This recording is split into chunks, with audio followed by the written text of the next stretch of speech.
គោរពទៅដល់អ្នកគ្រូទាំងពីរដែលជាអតីតកូនសិស្សរបស់ដៃគុណក៏ដូចជាត្រូវជាកូនចៅក្រុមការងាររបស់ដៃគុណម្ចាស់ផងដែរហើយក៏សូមគោរពលោកយាយចាអ្នកមីងប្អូនស្រីអ្នកមីងហើយបងស្រីទាំងអស់គ្នាដែលមានវត្តមាននៅទីនេះចឹងថ្ងៃនេះឃុំកំពង់ឃ្លាំងមានកិត្តិយសណាស់ដែលដៃគុណម្ចាស់ទាំងពីរអង្គហ្នឹង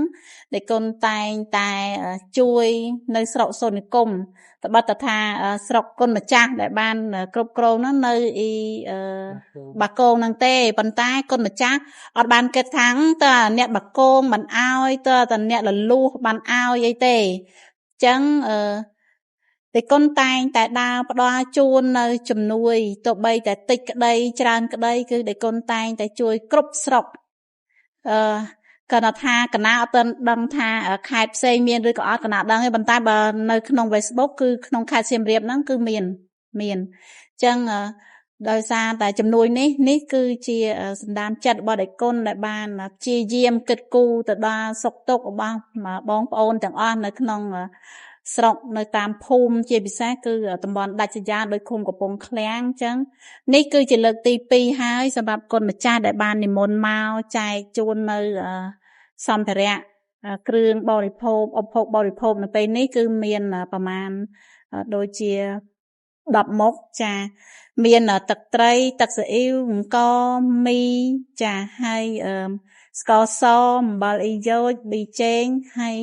ក្នុងនោះក៏យើងមានថាបិការួមនឹងទឹកដោះគោត្រីខ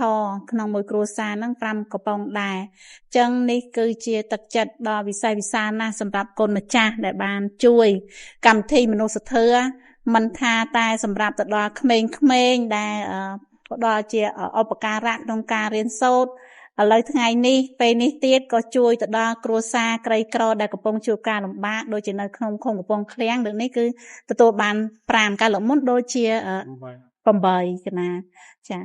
ដូចជា8អញ្ចឹងហើយក្នុងភូមិមកនេះគឺមាន5នាក់5គ្រួសារហ្នឹងតំណាងដោយ5នាក់មកហ្នឹងគឺមកពី3ភូមិ4ភូមិ3មានភូមិចំការយួនភូមិមុខវត្តភូមិរទាំងហើយនិងភូមិផ្សារឃ្លាំងអញ្ចឹងផ្សារឃ្លាំងម្នាក់ចំការយួន2នាក់ភូមិរទាំងម្នាក់ហើយនិងភូមិមុខវត្តម្នាក់អញ្ចឹង4ភូមិ4ភូមិនេះគឺជាការផ្ដល់ជូនរបស់គុណម្ចាស់នេះគឺជាអំណោយដូចជាទឹកចិត្តដ៏ល្អកណាសូមថ្វាយបង្គំអរគុណដល់គុណមែនទែនហើយជូនពរដល់គុណកណាមិនដឹងថាជូនពរថាម៉េចទេព្រោះដល់គុណមានធ្លាប់តែជូនពរមកប្រសាវិញមិនដឹងជូនពរថាម៉េចទេប៉ុន្តែជូនពរដល់គុណថាសូមឲ្យដល់គុណនឹងមានសុខភាពល្អអនុវត្តកិច្ចការអ្វីសូមឲ្យបានសម្រេចរាល់បំណងប្រាថ្នាค่ะអរគុណច្រើន